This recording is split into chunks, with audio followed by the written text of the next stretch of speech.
Kabupaten Aceh Barat Daya merupakan salah satu kabupaten di Provinsi Aceh.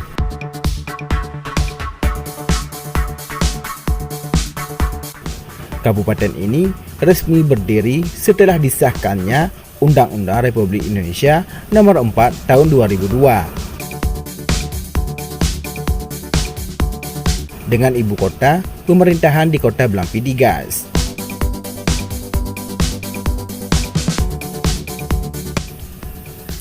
Kabupaten yang sering disingkat dengan singkatan Abdiya ini merupakan pemekaran dari Kabupaten Aceh Selatan.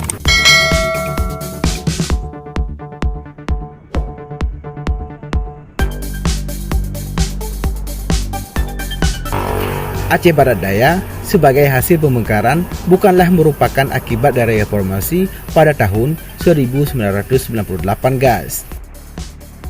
Meskipun perubahan pemerintahan nasional saat itu mempercepat pemekaran tersebut, namun wacana pemekaran itu sendiri sudah berkembang sejak sekitar tahun 1960-an guys.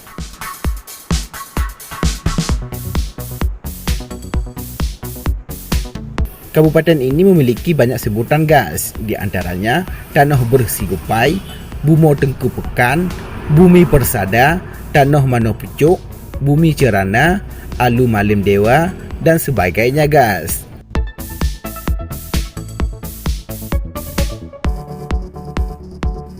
Bupati saat ini adalah Ahmad Ibrahim SH, didampingi Wakil Bupati Muslizar MT untuk masa bakti tahun 2017 hingga 2022.